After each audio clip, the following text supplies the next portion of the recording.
Hi, my name is Brian and I'm a computer tech in South Florida, and today we are going to clean the fans on a HP Pavilion zv6000. In this model you can see it's got two fans that sit below, and these are really dusty, dirty. The client called me, said, hey, my machine's running really slow, and he had a host of other problems.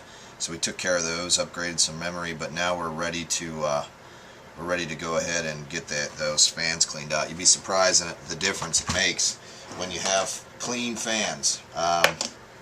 Okay, so the tools that we're going to use today, important, 3.5 millimeter magnetic tip screwdriver, Phillips head. Use that. My signature little bin thing here that I created using a label maker. You can get these at Walmart, these little fish and tackle bins, or sometimes in their hobby section, and then with a label maker I just put these in there. This keeps me organized. You gotta have that. Probably use our dental tool. Most likely need a pair of pliers and two black sticks or spudgers. These you can get online, eBay, Amazon, whatever, wherever you can find them. Just shoot a Google for spudger. I buy them in bulk. The other thing I'm going to need to use is some thermal compound. This is polysynthetic Spectracool. I buy this stuff in bulk too, eBay. I did, however, see in a big box store, and I'm not going to mention the name of the store, but it's one of the big ones that has, all the computer junk in it. They carry this now. They didn't used to, but they do now. So if you're in a pinch, you can get that there. All right, so let's start the process. So we're gonna get our lights pointed where we need them here. First step of any process of fixing a laptop, we're gonna remove the power source. This is the battery. Pull that out, set it aside. Pull out our 3.5 millimeter screwdriver, and essentially we're gonna pull off every screw that we can see, starting with the bottom panels. These screws will not come out of the panel itself. They'll just kind of sit down in there, and we'll just go ahead and pull it off. Now I don't know if those will, no, they won't fall out at all. So you just pull those out. This is the hard drive. We're going to leave that in for now. This is the memory panel, and we are going to pull that off. And so you can see how handy this little spudger is.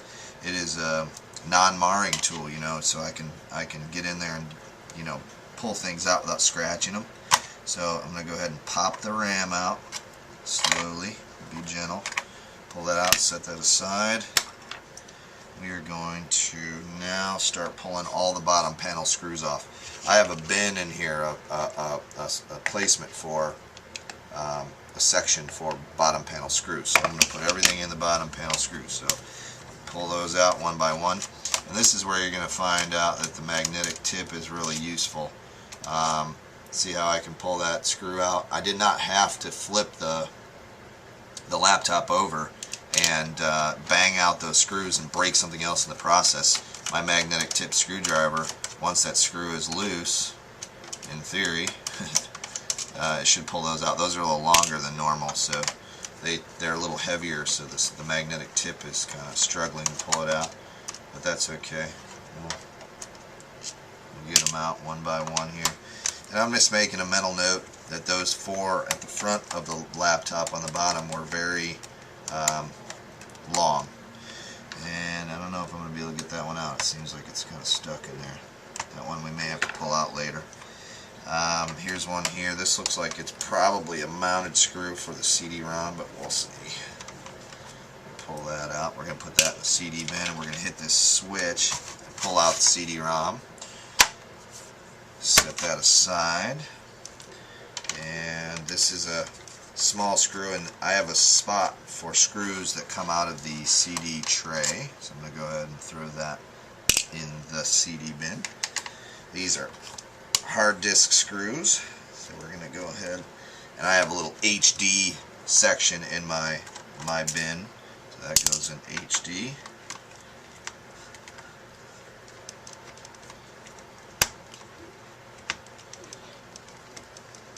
Screws really in there.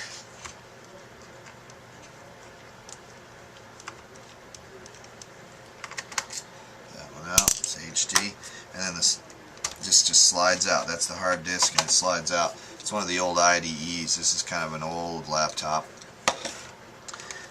but it's still worth repairing. You know, it's not been used to the point where it's really damaged, so we're going to go ahead and fix it. That's a hard drive screw. This is a hard drive screw. Some of these older laptops have a lot of screws.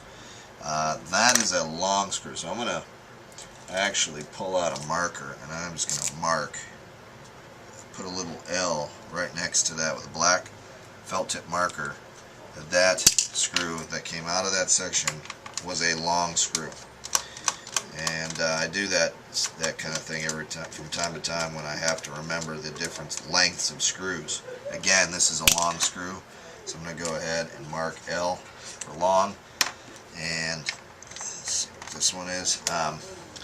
You know, the newer laptops, all the screws are probably the same size, or a lot of them are the same size, and so you don't have to deal with that so much.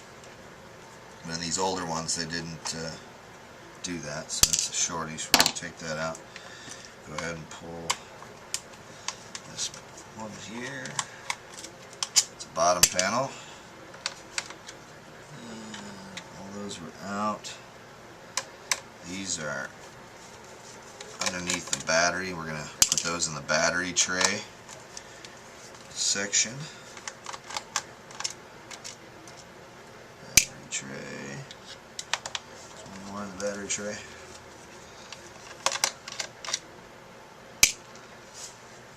That one we couldn't get out. And then we're going to remove these screws all along the back here. This fan cleaning makes a big difference. It really does.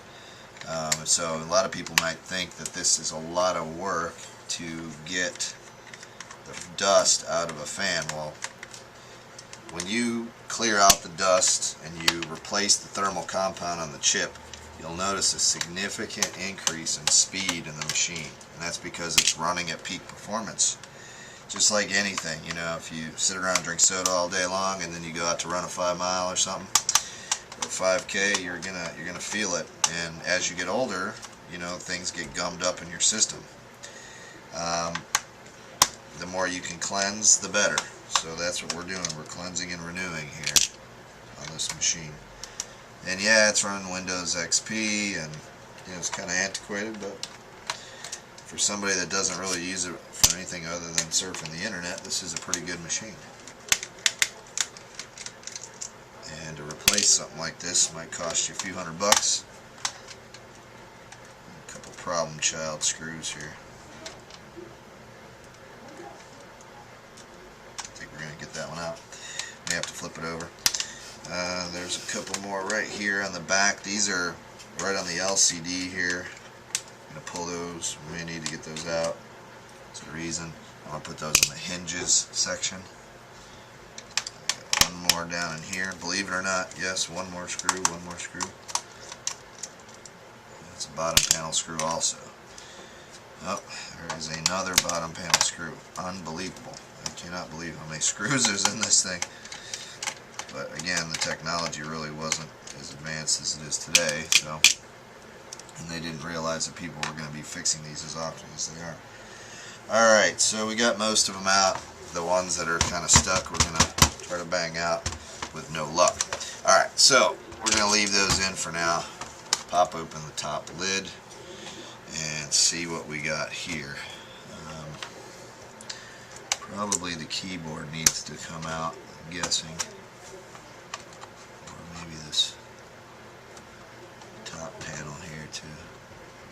Let's see if we can pop that off.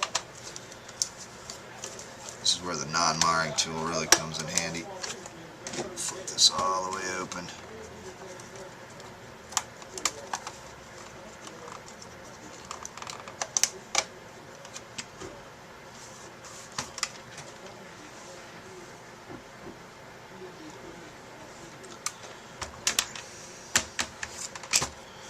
Sometimes if you're trying to get something pried up and you can't go from one side, try the other. You may end up having more luck on the other side.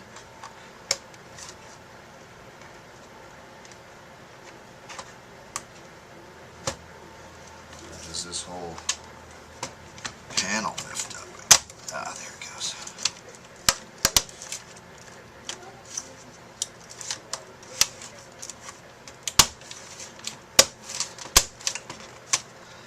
Sometimes you have to be forceful but gentle. That makes sense to you. To get these things to do what you want them to do. Okay, alright. Okay, so now we expose the keyboard screws here. We're going to pull these out one by one.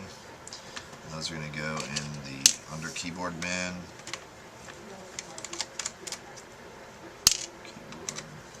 These are actually kind of loose. Makes me think somebody's worked on this machine before. Or whoever assembled it did not do their best all those years ago.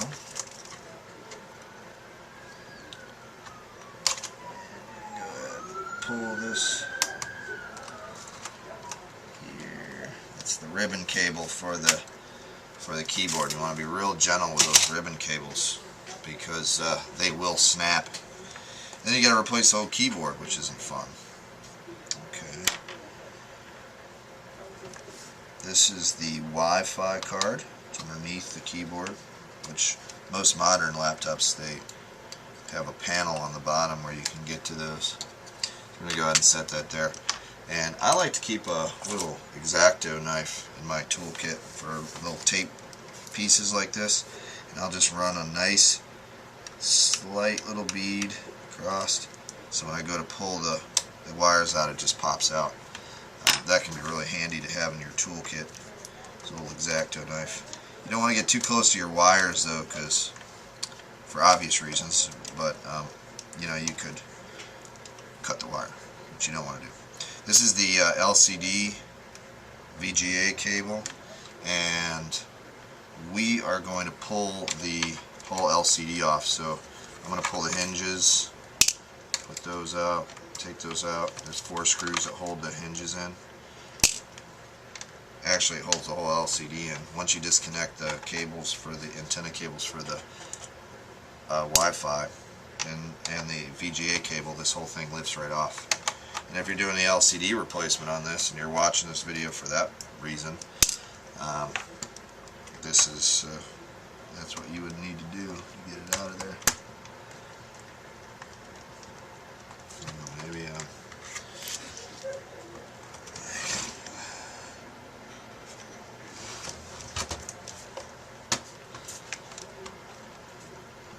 missing a screw somewhere.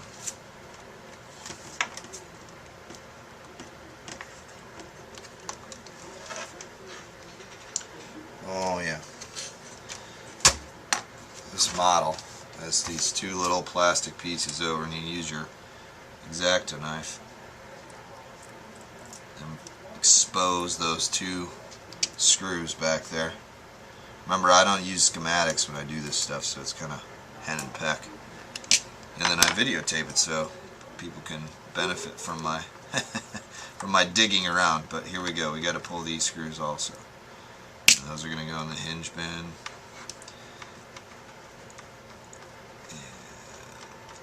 That'll go in the hinge bin.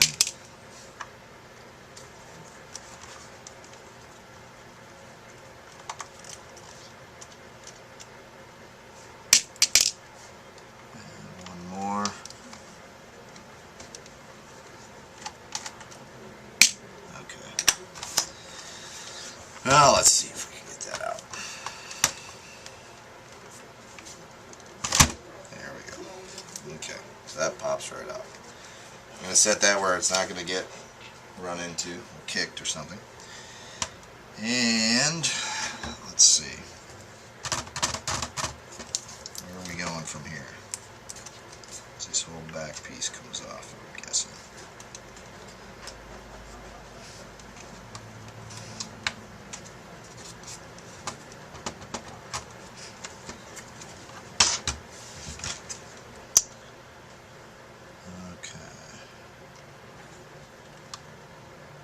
Just double checking to make sure that I've gotten all the screws loose, because I'm going to start separating this top panel from the bottom panel, and I don't want to break anything, so I just double check. Oh wow, that is a lot of dust. There's that one problem screw right here.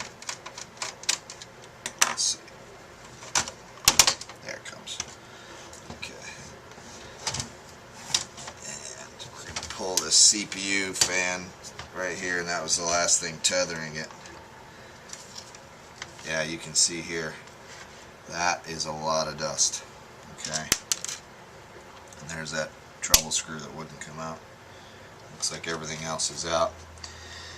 And then you can see here too, look at all that dust right there. That was just coating those fins. That's a lot of dust. And so we're going to set that aside. And then you can see the cooling fins and the fans here are all very full of dust. The best thing to do in this case when you have this much dust in a machine is to vacuum this out. You blow that using a compressed air can, and what's going to happen is it's going to fill the atmosphere where you're working. And I don't know about you, but I don't want to breathe in somebody else's dust, so which is probably like skin and hair follicles and things like that. I'm pulling a couple other screws here because I'm going to pull this whole shroud out and clean it as well. And that's going to go in the interior bottom. And these are the CPU screws here holding the whole thing in. Those are big monsters. Pull those.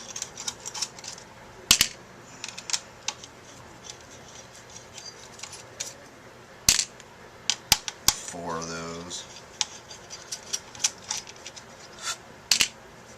And this whole thing should come up. Well, maybe we gotta pull this too. It's on the interior bottom.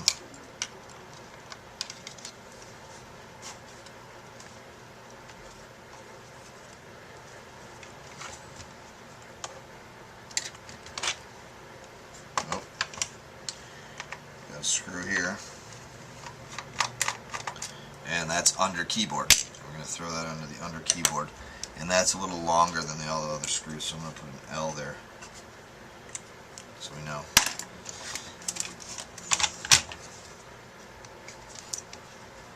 Still feels like something's holding it in.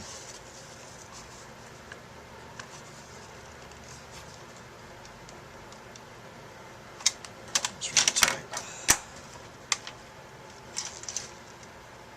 Oh, there's another bottom panel screw that fell out.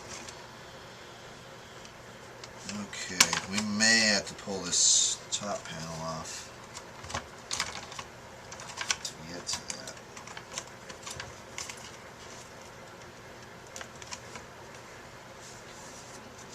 What that heat shield is for. Oh, that's for the RAM.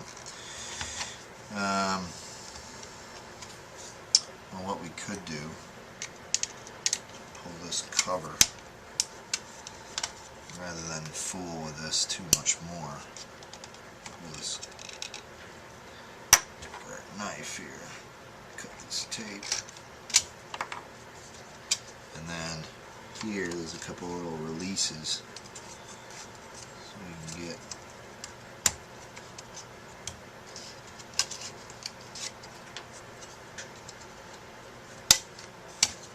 that whole cover off. Now we can see what we're working on, and yeah, and there's more screws down underneath here. I'm going to take this over to the vacuum, and I'm going to vacuum all of this nastiness out, and then we're going to blow all this clean. And if I don't think that it's good enough, well, we're still going to have to pull this whole system out anyway, because we need to get to the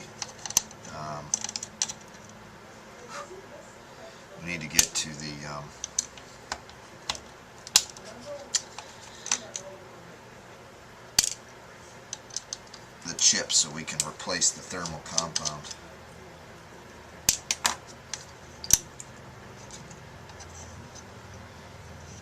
This is a terrible design.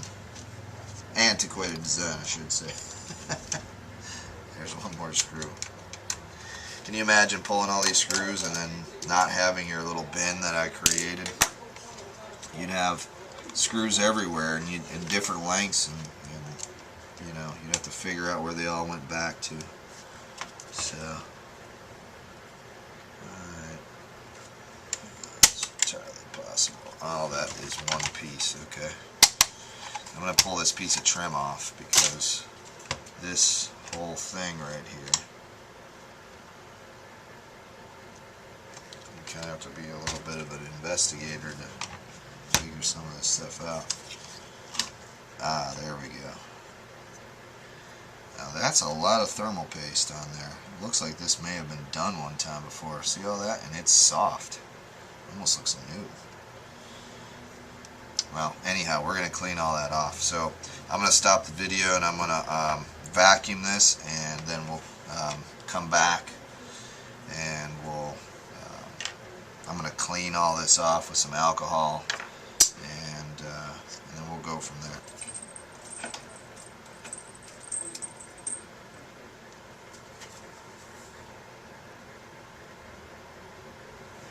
Okay, so now we've got our fins vacuumed and cleaned, and we are going to take some old rags and we're going to clean off the majority of the excess of the old thermal compound on this. And this is something you're just going to want to use a rag and toss out. I use like old cut up t-shirts for this. Okay, I'm just cleaning off a bunch of that stuff, and I'm going to just throw that away. Lithium is not the best thing to be getting on yourself. Not sure if this is lithium grease or not. It's possible that it's not, but most thermal compounds are made out of lithium. This doesn't say what it is, but okay, so we're just going to go ahead and clean off the majority of it with the rag, okay, and then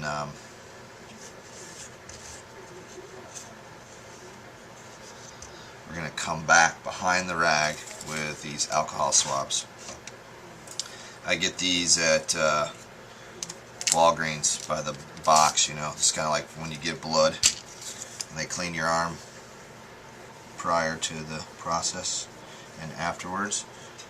We use alcohol to clean electronic components because alcohol is a good cleanser and it evaporates quickly. So clean off this piece here. There's a lot of copper there. They don't put that much copper in these anymore because it's too expensive. And then we use our compressed air to dry it. You don't want any liquid on there, because liquid is a conductor.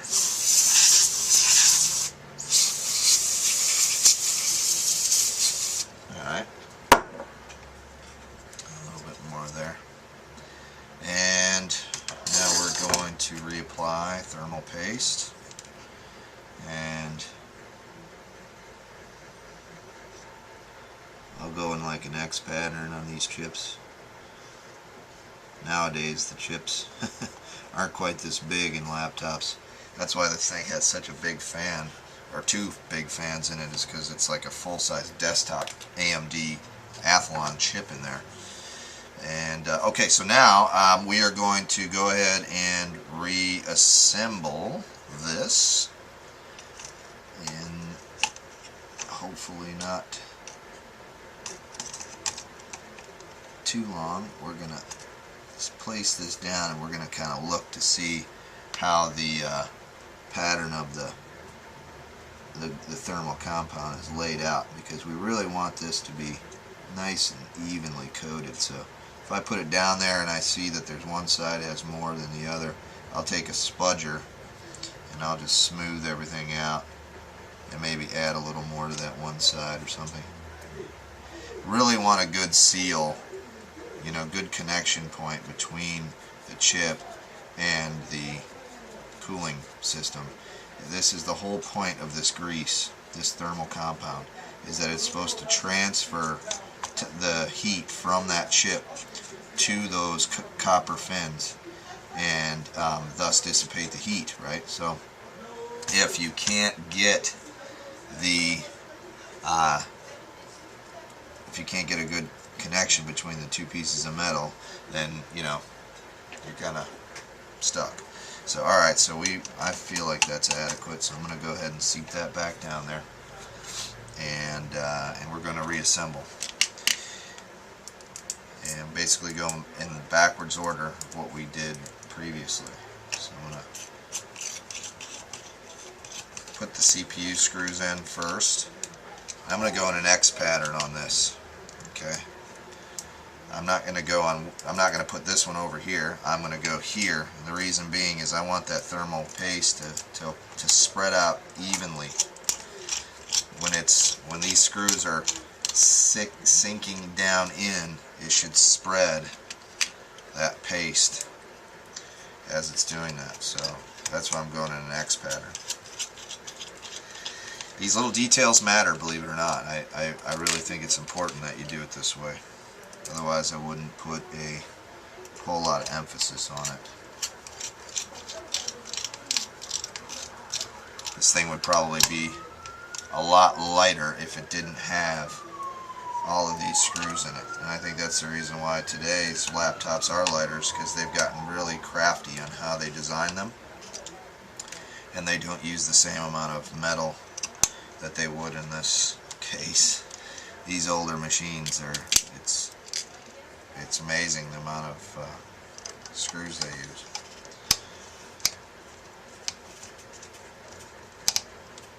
Okay, so that's there. That's there.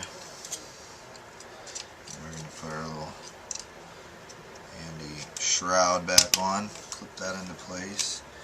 There's a screw that goes into there. A tiny screw.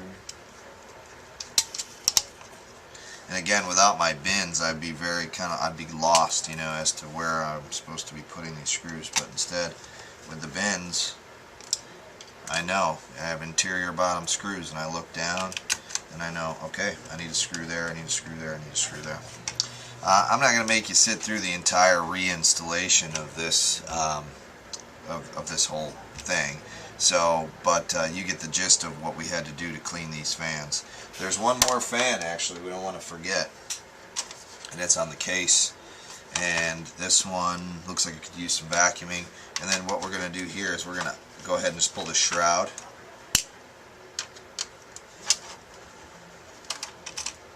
It's 3 screws.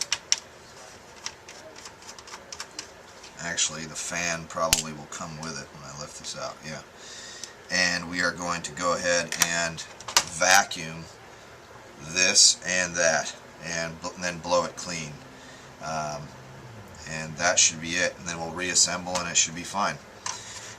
Thank you so much for watching. I really do appreciate it. My goal with these videos is to basically bring people up to speed if they want to be a computer tech or they want to do their own repairs for themselves. I believe in a do-it-yourself culture if you can, or doing the things that you love to do. And if this is something you love to do, then hopefully some of my videos will break you into the industry. And in that case, I'd hope you would subscribe to my videos. So thank you so much. I appreciate you watching, and we'll see you again soon.